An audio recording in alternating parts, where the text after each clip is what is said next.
Mm-hmm. Yo, there's mad cameras going on. This shit crazy. I know, right? Is it intimidating? Nah, you hear like, you probably can't hear it though. I don't know how the audio gonna turn out on this shit. Yeah, me moving around and shit. The level sound out here, right?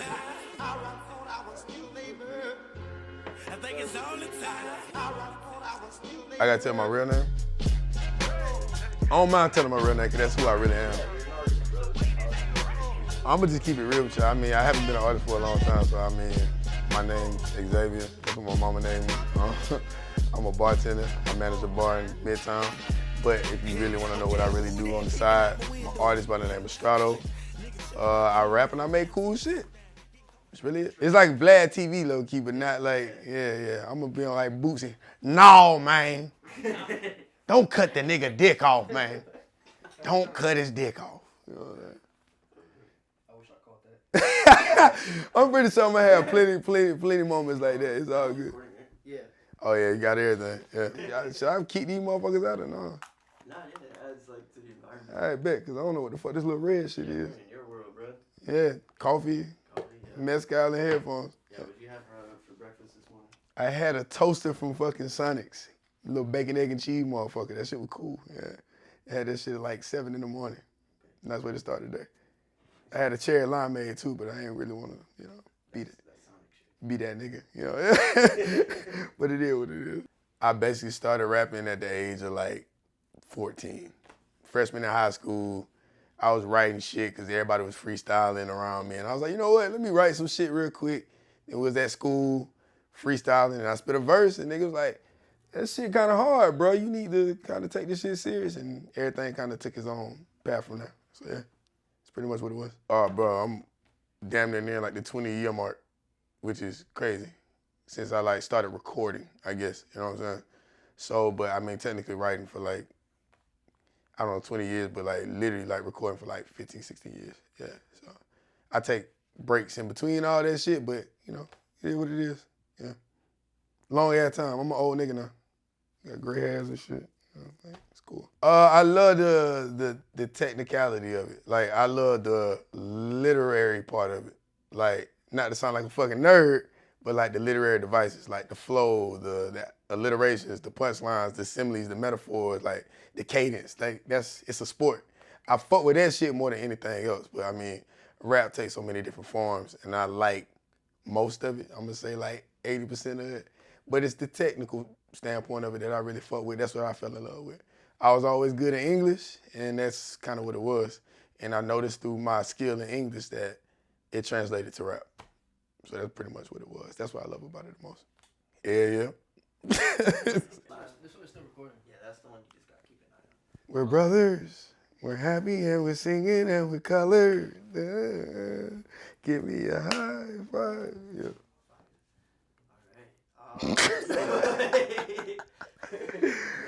Word, nigga, word. All right, I'll try to keep this shit short, but it's gonna be hard. I basically went from listening to like Disney songs, crazy, right? Like my first CD I ever had was like a Disney soundtrack of all these songs from like the movies and shit, a bunch of classic movies, to like DMX. It went from that to that. And like my inspirations growing up for sure was like DMX, for sure one of my favorite rappers, Lil Wayne, and Eminem. First 3 artists I ever really fucked with like that. And I heard Tupac and Biggie and all this shit around with my brother, but that shit didn't really like resonate with me till I was older. But those were the 3. And like those 3 albums, The Block is Hot, Slim Shady LP, and not It's Dark and Hell is Hot, but Flesh of My Flesh, Blood of My Blood by DMX. Them the 3 that like stick with me the most. And everything kind of grew from there. And yeah, I got to high school and it changed a little bit. Like Lupe Fiasco and shit like that. And Jay-Z, T.I., Jeezy, like some more Southern shit, and that's kind of where it went from there. Yeah. All right. So if you had to describe your sound in 3 words, what would those 3 words be? What the fuck? That's what it would be. What the fuck? Like, for real. It's hard because I don't want to sound like a dickhead, but like, I can't be boxed in. Like, I'm influenced by so many different styles of rap, whether it's the Southern shit, whether it's boom bap shit, it could be some West Coast shit, or either like, you know, Chicago style of shit from like Lupe, Kanye, and shit like that, to like some real deep South shit, like Crime Mob. I don't know if motherfuckers familiar with Crime Mob and shit like that, Nuck If You Buck, and, you know, I Beat Your Ass, like all that shit. It's like, it ranges from all that. So any day I could just feel different and make some different shit. So it's kind of hard to like base my sound off of that, but I would say it's lyricism, and sonically it could be anywhere. You know what I'm saying? Anywhere. If I had to just summarize my, I don't want to sound like a broken nigga, but my rap career, traumatic. That's what I would base it off of. To try to make a long story fucking short, I started doing this shit in high school, selling CDs, like at the football games, passing out shit, freestyling for niggas, and that shit went from like uploading songs on MySpace, and then like shit getting like 1,000 plays. In high school, that's crazy, you know, especially for like back then, like, oh shit, you put out a song, and then a couple weeks later, it got 1,000 plays. It went from that to like, I was in a group, and we ended up putting out music, and people were like waiting for us to drop, and then Twitter kind of popped around, and me and my homeboy started our own group, and we started putting out music, and we did this thing called Sky High Mondays. Shit's like, before Kanye did like Good Fridays, like dropping a song every Friday, we was on some Sky High Monday shit. We did that shit before Kanye, so fuck Kanye, you know what I'm saying? I love that nigga, but fuck that nigga. But yeah, it is what it is. I love that nigga, yeah, he a big inspiration of mine, but you know, I was on some shit before that, and we started putting out songs every week, and we watched them go from like a couple hundred plays to like within 2 hours, 2,000 plays. And you know, we started picking up notice from different DJs and shit like that, niggas in Atlanta. And you know, they were like, yo, bro, I see you. So we kind of like made Atlanta like a permanent stay for us. Started doing music, hitting the scene. My homeboys was producers, so they met different artists. We networked with them, put out mixtapes, shit started blowing the fuck up. Then the nigga got broke as hell and had to move to South Carolina, get my funds back up, go through a period of like 2 years of not making music. Then my homeboy made a hit record, and then I moved back to Atlanta and kind of started working out of the studio for that shit for like 2-3 years, no job, sleeping on couches, surfing around. And I put out a mixtape, and luckily that shit started breaking the blogs. Like, I'm from the blog era shit, so, you know, I started hitting Complex, I started hitting XXL, Fader, Hype Beast, like shit all over the place. And basically, I got songs that hit like over 150K, like easy, like a few. And that's when niggas started garnering respect for my shit. I dropped my mixtape actually on the same day that To Pimp a Butterfly by Kendrick dropped, which is one of my favorite albums. My shit was blowing up all over the fucking internet, and his shit leaked that night, which is actually today. Today, yeah, March 15th. It's like 9 years ago. Yeah, crazy, right? And he kind of took my shine a little bit because it's Kendrick. But yeah, that shit broke me into another realm, and then I kind of hit like a little stale point for the rest of the year. Then I started fucking with my homeboy C4. He started taking over like the manager side of my shit, and he introduced me to Timbaland. And Timbaland basically heard my shit, went to the studio with that nigga, made some shit with him, and he started flying me out to Miami, got on a couple records with him, and he put me on this record with Aaliyah, and that shit kind of just put me in another stratosphere for like a month. Basically that shit didn't pan out. I went into this deep ass depression. My homeboy was up here in New York, C4 saying, nigga, he's like, hey bro, you don't want to just move up here? So I moved up here because of him, thank God for him. He got me a job, and that's when the music shit took a big hiatus. Cause I mean, I just didn't give a fuck about it no more, depressed, and started making a lot of money I ain't never seen before. So I started drinking, partying, and smoking and fucking a lot. And I just stopped giving a fuck about the music. And I think a big part of that was just trying to fight off depression. You know what I'm saying? Getting out my own head. And that shit I've been in New York for like 8 years now. And I put out songs sparingly here and there, but now I'm just hitting the point where I want to get back to it, because it's like I got so far, and I feel like I got kicked right off the mountaintop when I got to the top. So now it's like been an uphill battle personally more than musically. And I feel like I'm in the best space I've been in years. So that's what it is. Yeah. I think I made that short as possible. Yeah. I'ma say it's hard, man. It's really fucking hard, because I guess the only advice I got is don't get too big-headed and stay the fucking course. Don't let nothing deter you. Don't let nothing stop you. Because for me, like, I had been grinding for like up to 10 years to that point to get to that. And I felt like that was like the mountain, like the peak of the mountain.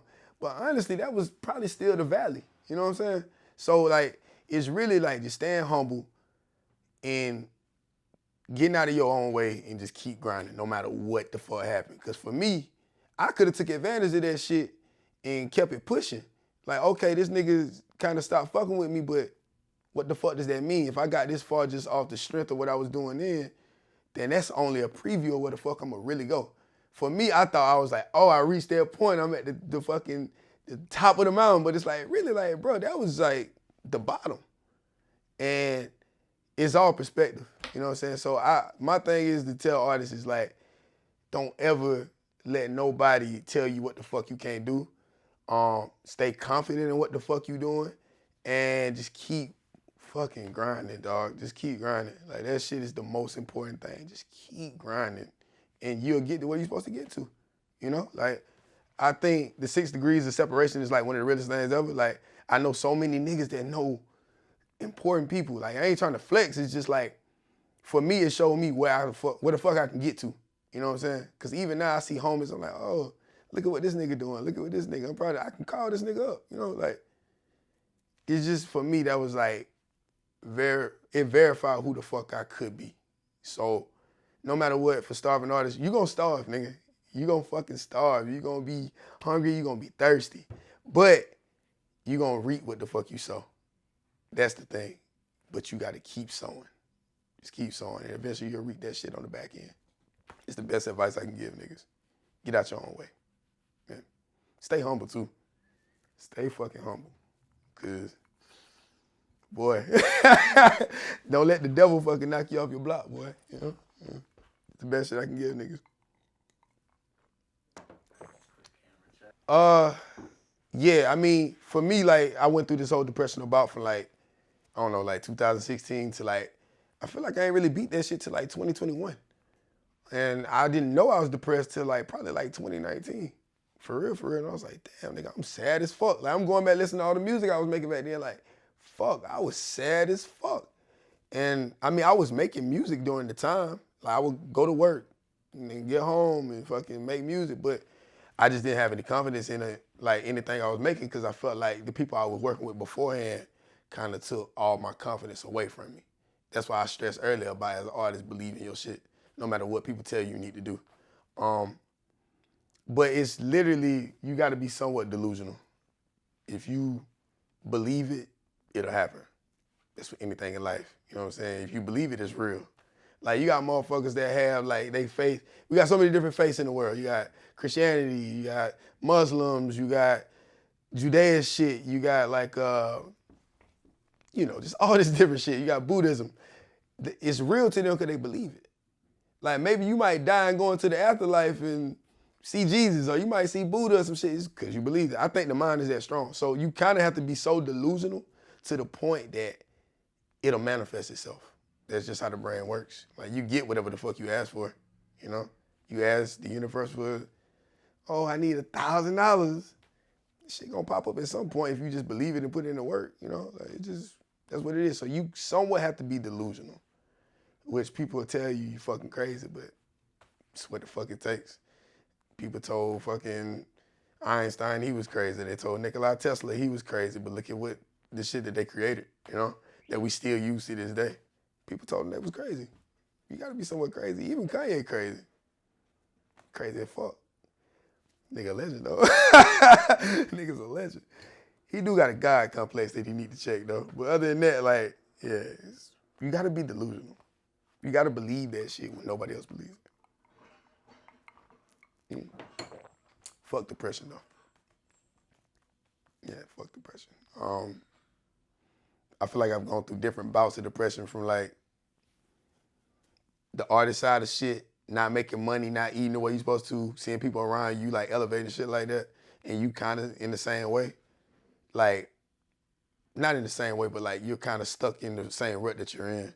And it's all about like running your own race, like keeping blinders on. It's like a horse race, you know what I'm saying? Like, keep the blinders on. Like, it don't matter if a motherfucker 10 meters in front of you, 30 meters in front of you, that's their race. Just run your own race. So it's like, block out the noise, block out all the shit that's in your periphery, and just keep going. At some point, you're gonna reach where you're supposed to be. Yeah. That's my TED Talk. Bro, we doing this. Like, we, just for the record, we didn't do any retakes or nothing. Bro, it's just been Just talking. just one and done. Just fucking talking. Just fucking talking. From the heart. Yeah, bro. Yeah. That's the best part about it. It's natural. You know what I'm saying? We ain't... Don't cut his dick off, dog. Don't cut his dick off. He's 12 years old. Don't cut his dick off. Damn, I had a good question. My bad, dog. Nah, you good. I was like, Dick cut off. Damn, nah, I'm thinking about my dick.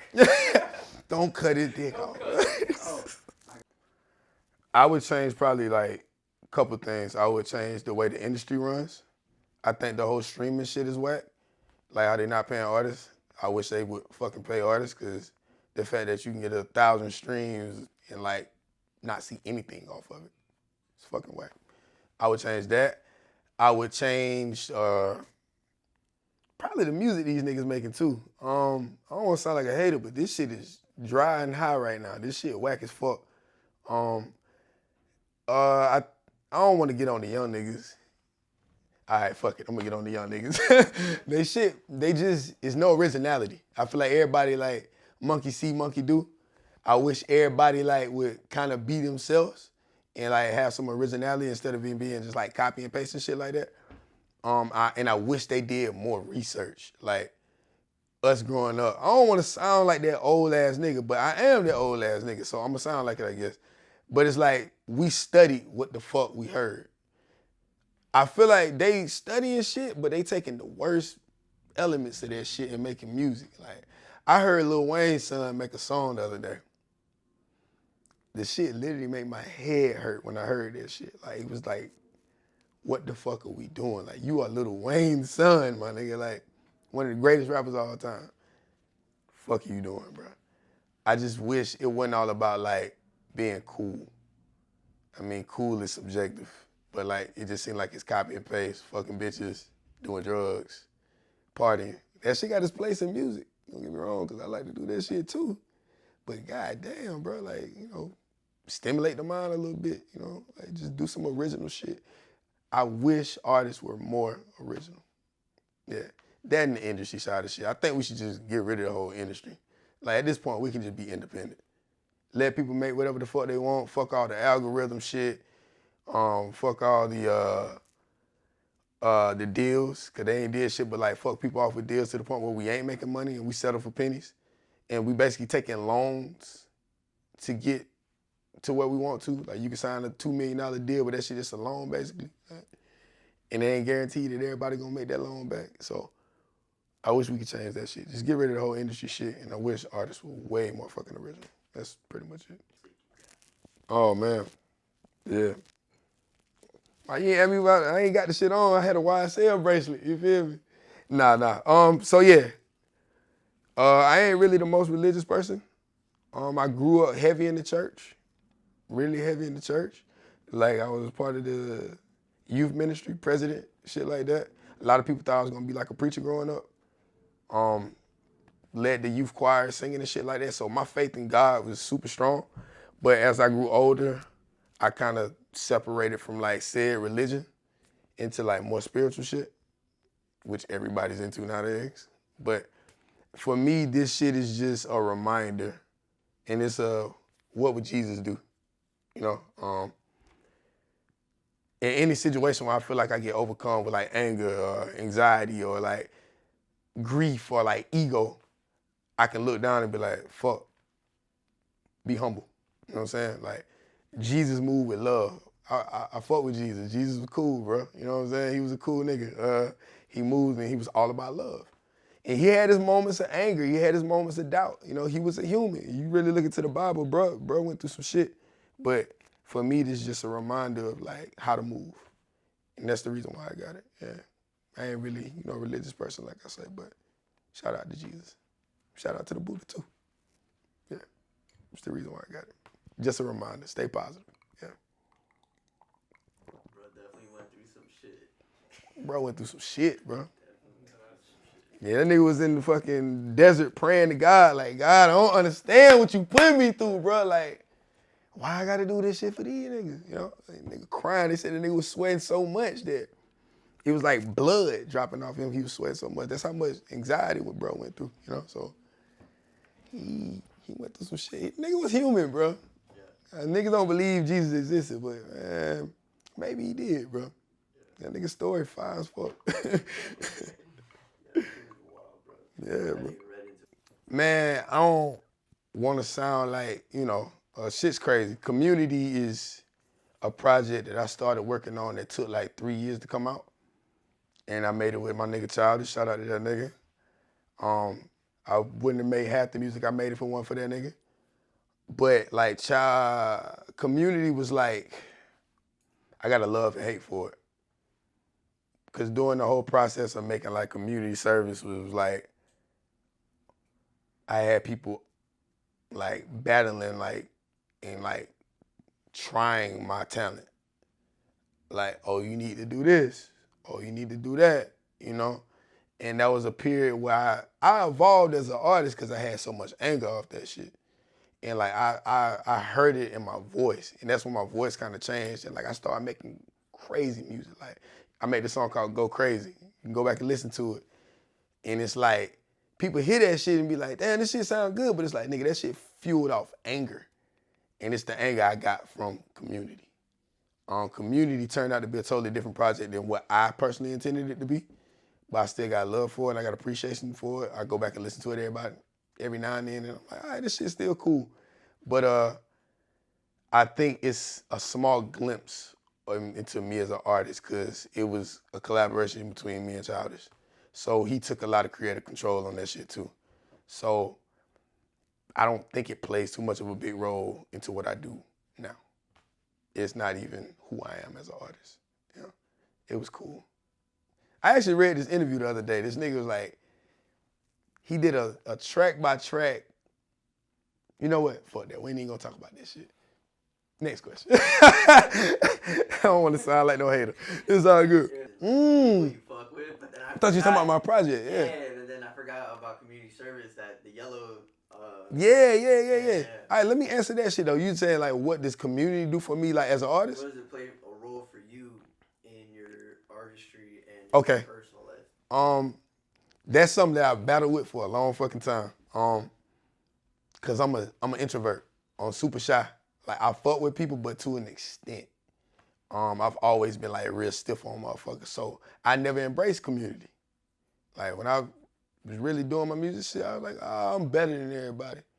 Why the fuck I'm gonna get a feature when I feel like I can do that shit myself, you know? But as I've grown as a person, as an adult, community is every fucking thing. It's everything. It's all about bouncing ideas off people. You can learn from people in so many different ways, and they can push you. They can make you a better person, make you a better artist. So I think community is key, and keeping ego out of the community is the biggest part of it. Like we all trying to get to the same place, you know. Whether some person, you know, surpasses another, that's beyond me, bro. That's some ego shit. I don't care about that. As long as I'm happy, I'm getting what the fuck I'm supposed to be getting. That's all that matters. But I think community is a large part of what needs to be integrated into success. Like you can't get anywhere without. It takes It takes a village to raise a child type shit. So I think community is very important. And I've just started to embrace it maybe this year. To like check on people. Hey bro, you good? What you got going on? You know what I'm saying? Just checking in, you good? Boom, boom. What you got going on? You got a project? All right, bet, me too. Like, let's still sharp and still, you know? And we push each other. So I think that's a big part of it. Damn shame it took me so long to learn it, but yeah, community's huge. Yeah, I'm working on an EP. That shit is called I Don't Even Care Anymore. Straight up. It kind of has two different meanings. It's from the sense of like, I don't care anymore in the sense of like the industry, the music, whatever the fuck that shit do. If it go triple platinum or if it go triple plastic, I don't give a fuck, you know? Like just get it out. It's personally for me. and I don't care anymore. But also on the back end of that, the project is not necessarily a cohesive concept album, but it's the process of like going through the grief of like using not caring as a defense mechanism to deflect how we really feel and like how we'll be like, I don't care. I don't give a fuck about this shit, just to protect ourselves. But really, like in real life, it's through the process of like being like, you know what, damn, maybe I do care. Maybe I should face these demons. Maybe I should fix this vice. Maybe I should become a better person and think about this shit and process this shit and be a better person and moving forward to be like coming out on the other side of that battle like, yeah, I'm that nigga still and we're gonna celebrate that shit. So it's like to the point of like, I really don't care anymore, but in the sense of not it being negative, but it's like, I don't care to the point where it's gonna affect me for the rest of my life. You go through it, you process it, you feel it, you understand it, and you move forward. So that's what the project means for me. 8 tracks. Yeah, whatever that nigga said. 8 tracks. Yeah, and I'm proud of it. I'm producing it. Not producing, but I'm putting this shit out just for me personally, though. I don't care what the numbers do. I don't care if niggas really fuck with it. Bro going crazy out there. He like the nigga that used to yell Bicho and shit. Bicho, that nigga, yeah. But yeah, it's for me, man. It's for me. And everybody been on my back about putting music out. You have personally. I appreciate you for that shit. Mark been on my back about this shit. Fucking my homeboy King been like, hey, nigga. Even though he don't say too much about it, he be like, nigga, you important. You got a voice. Like, remember you used to do this shit. And, you know, a lot of niggas look up to you and, like, need your voice. So put this shit out. So it's kind of what it is. It's a fresh start. Brand new person. I ain't going through no therapy. Maybe I will one day. I just don't want to pay for it. So I've been just trying to do the inner work myself and just be very transparent with myself. And I feel like this album was a part of it. So, yeah. For me, it's definitely been spur of the moment. When I first started like trying to craft this project, I was like, football season had just started. I went to my homeboy JC crib, stayed over his spot. We watched football for the day. I came back that Monday and for some reason I pumped out 3 songs. And I was like, yo, all these shit's hard. Like, all these shit's hard. And at that point I hadn't like made music or anything that I really liked in like 6 or 7 months because I wasn't motivated. And since I managed a bar and shit like that, shit just kind of like got busy. And I kind of got thrown off the course a little bit. But then I got back into it recently because, shout out my boy Warren, OG. You know, I mastered this project and he came over. He was telling me about everything he was going through in life and it kind of inspired me. And I started like meditating and trying to like tap back into the source of the universe and shit like that. Just get right with God. And I'm a firm believer in asking for what you want. Closed mouths don't get fed. That's real shit. And I asked for it, I meditated and I prayed and for some reason, shit just started clicking. And I was personally going through some shit. Like, I noticed every time I would like get mad, catch feelings about some shit, I'd come home and record and it'd be the hardest shit. Sometimes it ain't even got nothing to do with what I'm going through, but like, I would just get some shit off. And that's kind of what it was. Like, I'm dropping this project in March and literally it started in September. It picked back up in March. And I just started rapid fire. So it's very spur of the moment. But I'm praying that I keep the flow going and it's not spur of the moment and become like a habit. It's more of a habitual thing, like how it used to be. Yeah, because when I was a kid, I used to record every fucking day. But you know, life started lifing. You ain't really got time for that shit anymore. You gotta pay bills. Then I'm going out, I'm getting drunk. Just prioritizing shit, you know? If I do go out and get drunk and wake up hungover the next day, it's like, get up off your ass and then do the work. Fuck it. You sacrifice time to go get drunk. Sacrifice time to get towards your dreams. So yeah. This is very in habit of what I want to do. I went to sleep at a decent time. Tired as fuck though, drained, and then I woke up at like 5. And then I know you were gonna be here at like 12 or some shit like that. But I was like, you know what? Fuck it, let me do some work. And I got 2 tracks done this morning. Like I started recording at 7 o'clock in my fucking bed, pulled the mic up to the fucking bed, had the laptop, pull up the session, just start recording in the bed. But I got that shit done. So that's been very habitual of what it's been for like the last couple of weeks. And I just want to carry that momentum over to the rest of the year and then not overthink shit and actually put it out. And yeah, that's kind of what it is. No more overthinking. I want the habit of what I did today to become a thing for the rest of my life. Shout out Kenny Beats. Don't overthink shit. It should take you out the game. Should have definitely take you out the fucking game, bro. Yeah, man. How's that matcha treating you? That shit too organic, bro? That shit needs some asuka. But yeah, Oh, dude, it's totally not speeding, bro. It's I'll slow. take niggas through the process of my recording. You gonna ask the question? I can just go ahead and say this shit. Can we bring back the carrot crumbs? Oh shit, that shit did just die out. So Fuck. actually, like, what inspires you to like go write? Like, I think you'd be like, oh, I don't write, I actually freestyle. Yeah, that's why I'm trying to get him to like describe his process, because I know some people would just be like, oh, I just hum on a track and then I punch Like in. Future and shit. That Future just gets drunk as fuck. That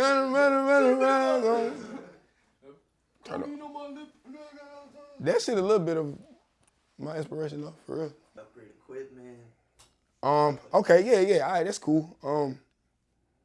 Equipment a little bit, I guess, because when I first started off, I had a little karaoke mic from fucking Walmart, and I had like not even like one of these like pop filters and none of this shit like that, but I had a hanger, and I used to put a stocking cap around that motherfucker, and I like hang it on my mom's like cabinet door, because I was recording in the kitchen, and I hold the fucking karaoke mic in front of that shit and rap in front of that shit.